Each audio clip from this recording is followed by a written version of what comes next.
Hello everyone, welcome back to our YouTube channel Survival of the Fittest. Let's resume our session. Next question is, in which of the biomes the soil contains large amount of humus? So among these options, like desert, here aridosol soil is present, which is very dry, and in desert environment there is sandy, rocky and dry soil. Vegetation also very sparse, and small shrubs, cacti and drought resistant plant.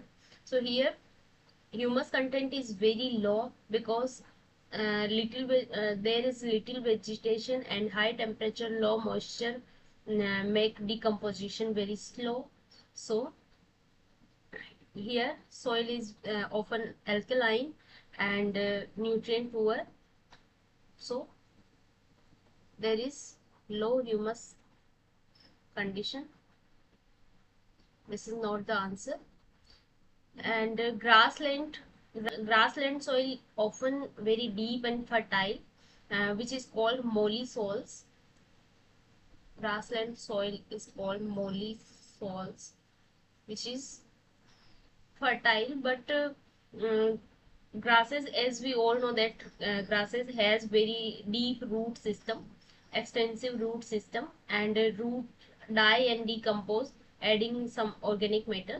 But since grasses are smaller compared to large forest area and large forest trees, so humus content is less than the other uh, other forest like deciduous forest. So here humus content is moderate to high. Coniferous forest like taiga and boreal forest, where vegetation is like a evergreen conifer, like pines and spruces and firs. And there is soil type is very acidic and thin, which is known as podzolz. Here soil is podzolz type. So this is acidic and very thin soil.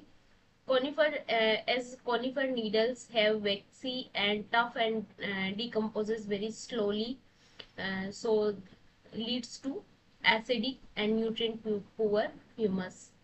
Uh, its humus is also known as moor humus, which is nutrient poor humus. So here answer is the option number 4, that is deciduous forest, where broad-leaved trees are present like sal, teak and oak, maple. These vegetation are broad-leaved trees, and every year a large quantity of their leaves fallen and decompose very quickly in warm and moist condition. So this produce a type of humus which is known as mud humus, and it is very rich in nutrients and excellent fertile, support diverse plant life. And so its soil type is very rich, deep and fertile. So here large amount of humus is present in the deciduous forest among these given options. If there is rainforest is given, then answer will be the rainforest, because highest humidity and highest large amount of humus is present in the tropical rainforest. So here answer is the option number 4. Next question is, which of the following is not an example of glycosaminoglycans? So here I asked about GAGs. In last 2-3 videos we are discussed lots of ecology and environmental type questions. Here these are the questions related with biochemistry and more about physiology. So here the question about glycosaminoglycans, which is GAGs. So not an example of GAGs. We are studying lots of example of glycosaminoglycans like keratin sulfate, heparin sulfate, hyaluronic acid. So these are the examples of glycosaminoglycans. Glycosaminoglycans are long unbranched polysaccharide composed of repeating disaccharide unit. And disaccharide unit among these are amino sugar as well as acidic sugar. So amino sugar is glucosamine, galactosamine plus uronic acid or galactose. So they are negatively charged and found in connective tissues, cartilage and extracellular matrix as well. So here the example of glycosaminoglycans is keratin sulfate found in the cornea and cartilage and bones. So this is the type of glycosaminoglycans, and heparin sulfate is anticoagulant and found in the mast cell. So this is also a type of glycosaminoglycans. And hyaluronic acid, this is also found in connective tissues, vitreous humor and synovial fluid.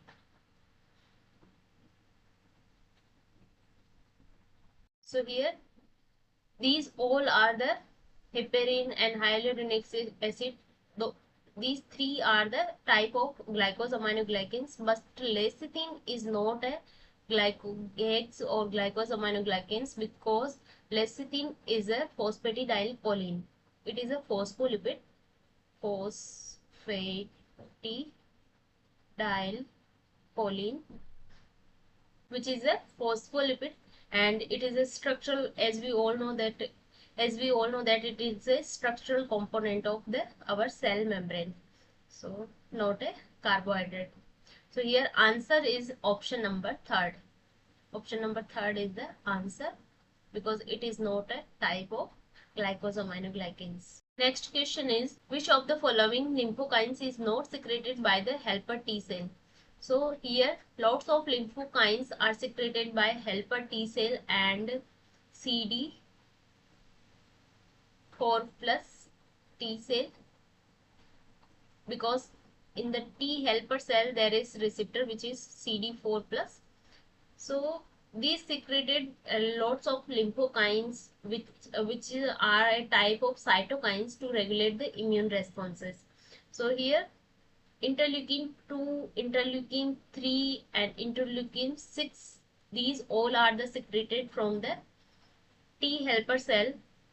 And interleukin 2 promote the cell proliferation. It promote the cell proliferation.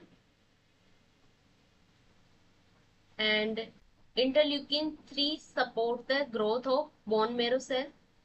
So it support the growth of bone marrow stem cell.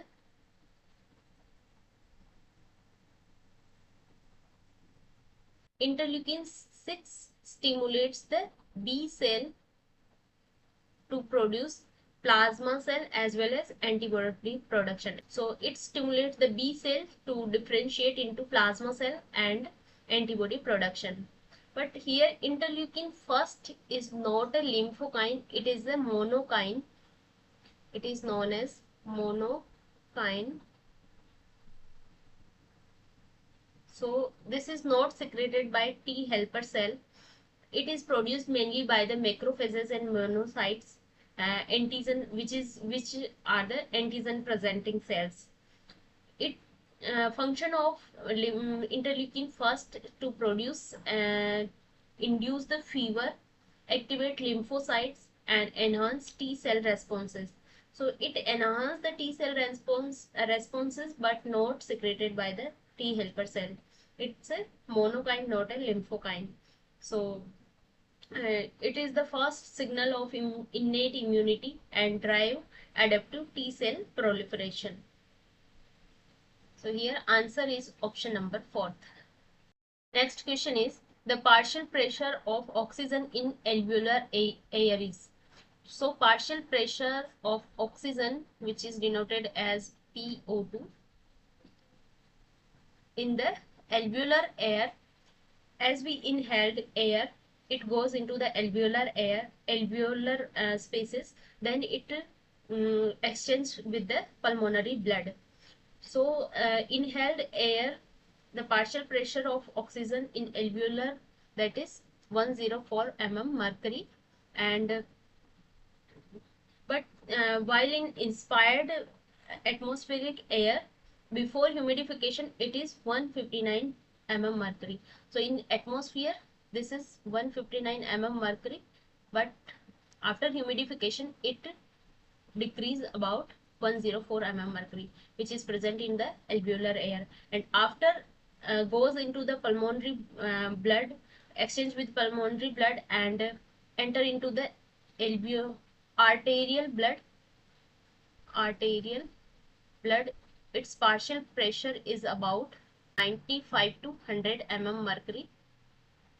And if we talk about the partial pressure of CO2, it is 40 mm mercury in alveolar blood and alveolar air and arterial blood as well, but it is 45 in the venous blood. So 45 mm mercury partial pressure of CO2 is 45 mm mercury in the venous blood. And if we talk about the partial pressure of oxygen in venous blood, that is 40. So partial pressure of oxygen into venous blood is also 40. And what is the 569? 569 mm mercury is the partial pressure of nitrogen. Partial pressure of nitrogen into the alveolar blood, alveolar spaces. So in alveoli there is nitrogen is also present, and here partial pressure is highest of nitrogen, that is 569. Here also some water vapors are also present. So here partial pressure of water vapor is 47 mm mercury, but this is only present in the alveolar air. So this is about partial pressure of different gases in alveolar air as well as venous blood and arterial blood. And so your answer is option number 3rd. Next question is, in gastrointestinal tract, Meissner's plexus is present in. So Meissner's plexus is a type of nerve plexus which is present in the GI tract. First of all, we learn about the layers of GI tract. There is MS, 4 type of layers are present. Innermost is mucosa layer, then submucosa,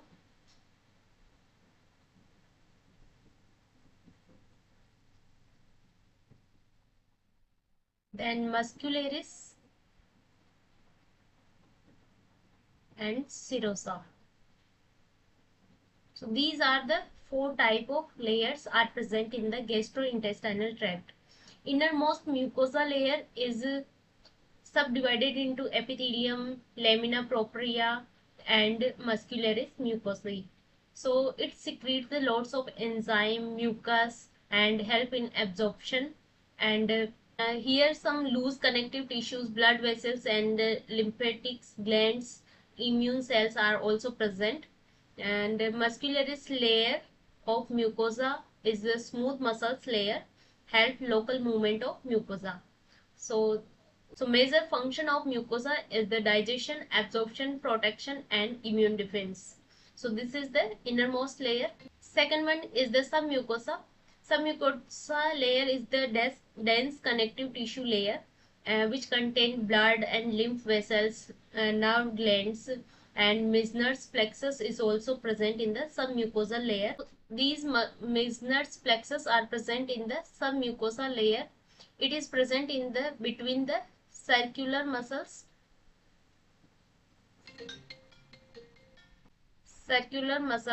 and submucosa layer. So here answer is the submucosa. Another type of nerve plexus is also present in the gastrointestinal tract, that is Orbach's nerve plexus. which is also known as mesenteric plexus. Mesenteric plexus. It is present between circular and longitudinal muscles layer. So this is about nerve plexus of gastrointestinal tract. If we talk about muscularis layer and muscular layer of gastrointestinal tract, it has two type of muscles layer, that is circular muscles as well as longitudinal muscles, smooth muscles layer, which we discussed that these nerve plexus are present between the circular muscles layer and some mucosa, and one another is present between the circular and longitudinal muscles. So Orb's plexus is present between the circular and longitudinal muscles. It controls the peristalsis and motility of gastrointestinal tract. And if we talk about the last serosa layer, it is outermost layer. It is also known as adventitia, and serosa is found in gastrointestinal parts inside the peritoneal cavity, and it have some thin connective tissues and mesothelium. And so if we talk about this Meissner's plexus, it is present between some mucosa and circular muscles layer, but in stomach it is present between some mucosa and oblique muscles layer, because circular muscles are not present in the stomach, that's why. So here answer is the option number 3rd. तो this is about gastrointestinal tract measures plexus. इसके अलावा मैं यहाँ पर जो मेरे notes हैं उसकी एक स्क्रीनशॉट भी यहाँ पर शेयर कर दूंगी, जिसमें मैंने किस तरह से इन जो नर्व प्लेक्सस हैं उनको, या फिर मैं नोट्स किस तरह से फॉर्म करती हूँ उसके बारे में. तो इस टाइप के अगर नोट्स आपको भी चाहिए तो आप टेलीग्राम चैनल को फॉलो कर सकते हैं, लिंक आपको डिस्क्रिप्शन बॉक्स में मिल जाएगा. तो ये था कुछ फिजियोलॉजी से रिलेटेड क्वेश्चंस. अब आगे आने वाले क्वेश्चंस काफी सारे फिजियोलॉजी से रिलेटेड होंगे जो काफी इंटरेस्टिंग क्वेश्चंस है. तो इस वीडियो सीरीज में आप बने रहिएगा और वीडियोस को पूरा जरूर देखें. तो अगर ये इन्फॉर्मेशन पसंद आई है तो वीडियो को लाइक जरूर करें. तो मिलते हैं नेक्स्ट वीडियो में. Till then take care, bye bye.